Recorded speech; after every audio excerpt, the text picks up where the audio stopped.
Welcome to part 42 of Legend of Dragoon. Today we are going to start chapter 2 of Legend of Dragoon. And don't you worry, by the end of the week I will have that checklist done. Anyway, it definitely stops the town just to show the actual name of chapter 2, which is Platinum Shadow. As it just pretty much describes Lloyd for the time being. Anyway, this is one of those chapters that you're going to be backtracking a lot to. And right now we're in the city of Flex. One thing I can say though, Flex is a little bit different from other towns. You basically, some doors are open in the daytime and some doors are open at night. And off the bat, we've already found our first Stardust, which is located right here. Not bad for our first start, but of course we have to cross the bridge in order for us to actually continue plot. And yes, the city is beautiful. There is a little secret about this city though. It's overrun by thugs. I wish I was kidding. You'll see them right before we leave the town. Anyway, the bridge that they're standing on is called the Claire Bridge, which is also the name of not only Hashel's daughter, but Dart's mother. I smell coincidence! Which Rose tries to sway people away from. And then, here's one thing about Albert. I can wholeheartedly say, Albert is, well, how should I put it? Nerd! Yeah, the best way I can put it. Anyway, Albert will be talking a lot. I mean, he's the king, he has to know this kind of stuff. But sometimes he knows a little bit too much for his own good. But still, he's a cranioscopically speaking. There, I had to try to pronounce that word. It was pretty hard. But Rose has the right idea. He will continue to talk until dusk. If only you knew. Speak of the devil, you actually will have to talk to somebody till dusk in order to continue the plot. But for right now, we're not going to be doing that. Instead, we're going to be searching for the only Stardust we can actually get for the time being in the city. But first, this scene's supposed to happen. Well, not before we actually go to this area here and check the boxes. Yes, this one right here. Stardust! That makes number 5 in chapter 2. Oh, just to let you know, people, there's only 15 Stardust here in chapter 2. And some of them you can't go back to. Some of them you can. Wait, no, wait, actually these are the towns that you can go back to. But for the most part, there's some Stardust you're gonna have to actually wait till certain events unfold in order to get. This isn't one of them, however. But first, let's buy some new weapons to see if they have anything available that we can use. Oh, Rose gets a new rapier. Yay! And it's darkness-based. I don't know if they give extra boosts for elemental-based or not, but if it's against a holy weapon, a holy enemy, that's sort of be relatively useless. Anyway, I'm giving chainmail to not only Dart but Albert, not knowing that that would be a bad idea. I'm also getting soft boots to both Shauna and Rose. And, well, I should buy those protections, but I don't have enough money. But I am, however, going to sell some of the stuff that I really don't need, like that extra chainmail that I put on Albert. I'll sell the sparkle arrow because I don't need it. bastard sword because I don't need it. The lance because I don't need it. I'm not selling that therapy ring. That therapy ring will do some good. Let's see. Iron. Oh yeah, that extra beast thing because Haschel already has one. Let's see. That extra chainmail and also the leather shoes.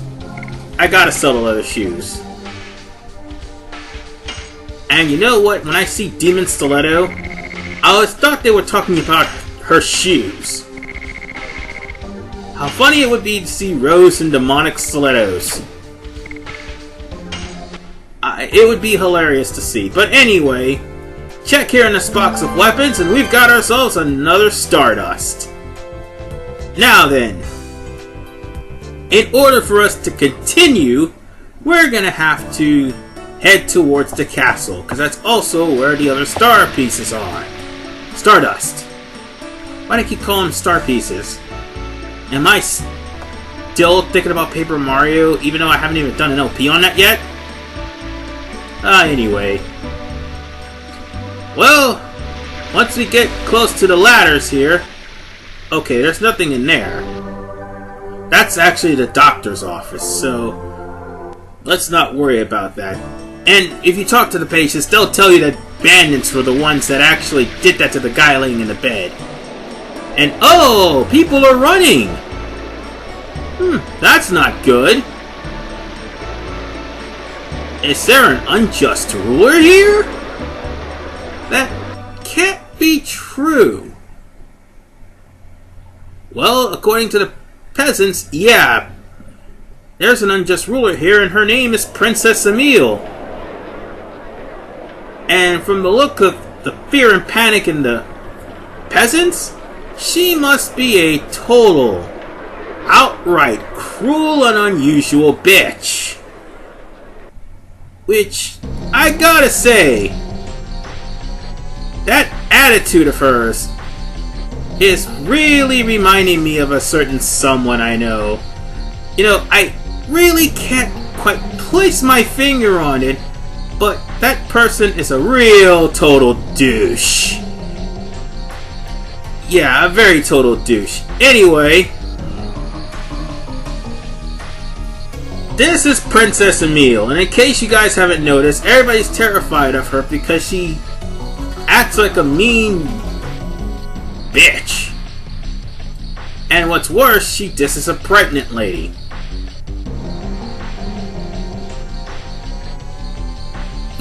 Seriously? Did she just slap a pregnant woman? You have got to be kidding me. Oh my god, she is a bitch. What an outright bitch. Well, there's more than meets the eye about that story, and we'll be unveiling that well, I wouldn't say pretty soon. We'll be unveiling that, like, several parts down the line. And by several, I probably mean 2 or 3. Because that's how many parts we're going to be spending here. Anyway, Albert, to his disbelief, who happened to know Emile, is shocked at her attitude. But we still have 2 more Stardust to get. One of which is in this shop here. If I'm not mistaken, this is the first and only jewelry shop accessory shop that's here. So, yeah, this is the only jewelry shop here. And the jewelry here can actually help you. Problem is, they're all 1,000. The ruby, sapphire, and emerald stuff, and a platinum collar can all help you gain MP, SP. Let's see, the ruby and sapphire will help you gain MP and SP for magically damaged attacks, while the emerald and platinum will give you the SP from physical attacks. What I'm looking for is the Stardust, which is in this pile of rocks right here. There we go, people. Alright. Now it's time for us to find the last star piece. Stardust. Sorry. But even or not, ladies and gentlemen, there's actually 7 Stardust. However, we can't get to the other 2. Not just yet. There are certain events we have to complete, and that also would mean getting into the castle, and we don't have permission to get there just yet. So where we need to go is that big telescope. Actually, you have to be dead center in between the telescope and... well, actually it's dead center in the telescope, basically. That's where it is. I can't be too technical about that. But this is the first place to actually have healing breezes. Healing breezes are godsends, just like healing rains. The difference is, healing breezes will heal half for all party members, while healing rains will heal all for all party members. And there's our 5th Stardust, and we won't have to worry about getting any more Stardust here in Fletz until after we clear a few scenarios. Meanwhile, we're gonna have to... well, even though we're talking to the peasants, we're gonna have to go to a different area. And no, we can't go into the castle. Because, like I said, those are where the last 2 Stardust are. Actually, we're gonna have to talk to somebody. All night long. Well, all day long until the nighttime. I think we have to go, not here, because that's the hotel room. I should have spent the night first. Well, where we need to... yeah, because I needed a heal anyway. But where we need to go is... okay, not there. Where we need to go is actually up the stairs. Now then, once we enter, we go to this door here, and we meet the most talkative person in the entirety of Fletz. Kathy. There will be a part where I may drag on for about 3 minutes, but you might want to hear me out on this one. I might as well take that 3 minutes to tell you what's about to happen. You see, you have to answer all of Kathy's questions correctly. The first question she asks is, are you out-of-towners? Just answer yes, we are. And just let her continually speak.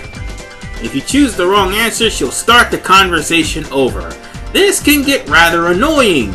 There's another question next that she's going to ask as well. The next question is basically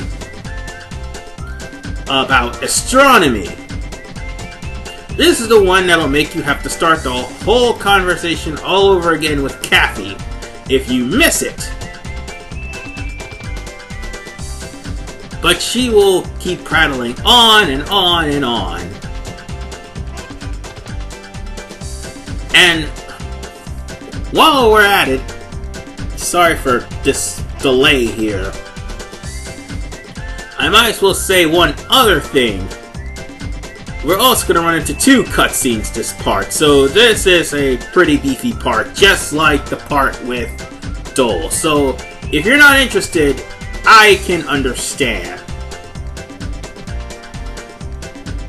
Instead of me just standing there, because when I was recording this, I was busy recording, and then my mom just so happens to ask me to do something, and unfortunately the recorder was still on. I could have turned it off, but it was supposedly urgent. Anyway, it's gonna last for a little while longer. But yeah, there's like 2 other answers. And like I said, she's going to pretty much say the same thing over and over again if you don't answer correctly. So answer "I'm sorry, but," and that'll continue the storyline.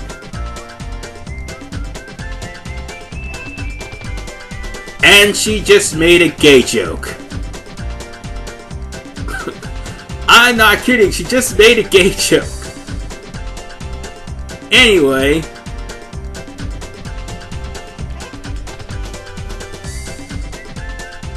It's just the fact that Lloyd pretty much was there, just nobody saw him. Meaning, nobody's gonna hear about it. So just choose and then it'll definitely continue the story, and believe it or not, while we're talking to Kathy, time literally passes by. So we're literally spending the entirety of the time talking to Kathy. Which I find rather incredible.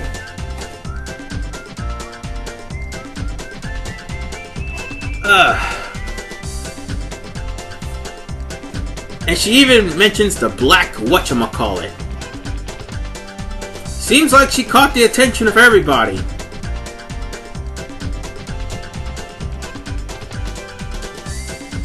And she spent the whole day talking to everyone. Wow. That was one of the longest conversations ever. So now that it's night, another place opened up. The hotel is going to be booked, so there's no way for you to sleep. Instead, you're going to have to actually find somewhere else to sleep. But in the meantime, you're going to have to talk to...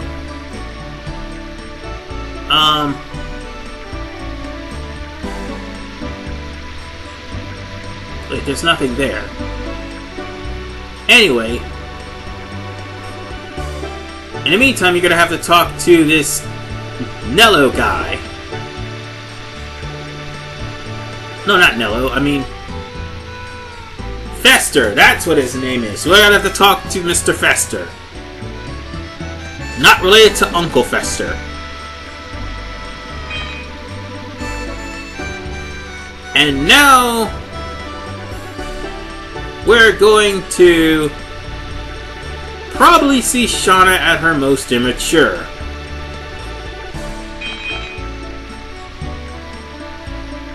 Now see, he wouldn't answer Dart.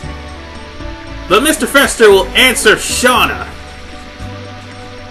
You don't just yell at somebody's door expecting them to be home.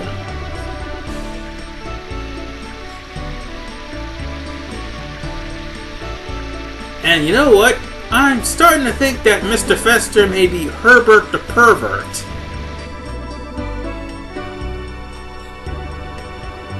Because he was literally silent when he thought that there was a guy there. Anyway, we're about to go into another talking cutscene in just a few moments. And to be perfectly honest with you, that will explain further about not only the Black Monster, but the moon that never sets.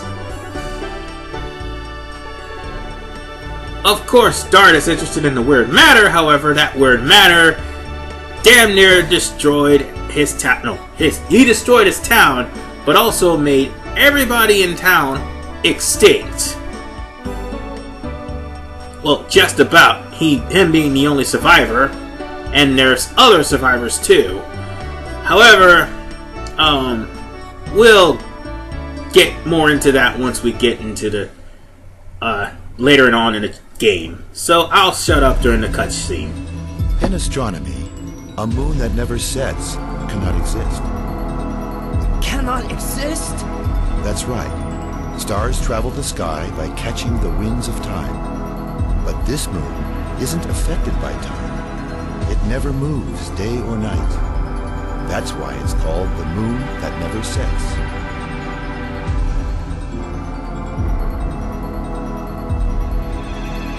After counting 108 years, when the moon that never sets glows red, a moon child descends upon the earth to fill the world with holy bliss. A poem of yore telling the fate given by the moon. However, what we really get is the spawning of destruction and fear, that is, the Black Monster. Black monster.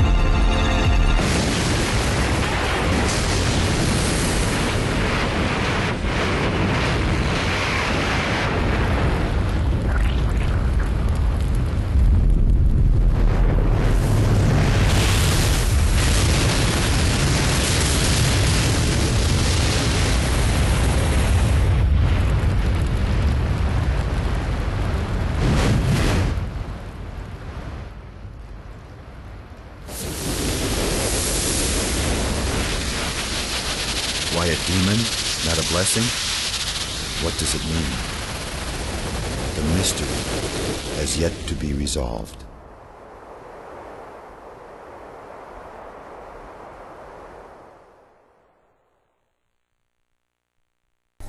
Pretty interesting of what the Black Monster actually looks like. Interesting indeed. At least you got the info of the Black Monster. Maybe this will help Dart. Anywho, there's still to deal with, excuse me, this little, option. If you say ignore, it's just gonna keep going. If you say, you said who was beautiful, it will offend Shauna.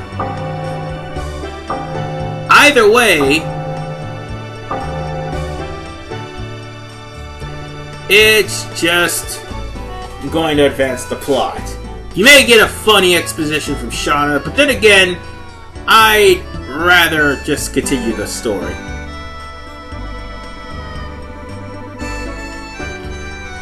And also, this guy just went there and hit on Shauna in front of Dart. Wow.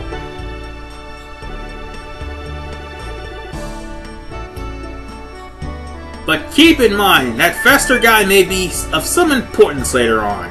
Meanwhile, we have to actually look at the moon that never sets first before we actually can leave the house.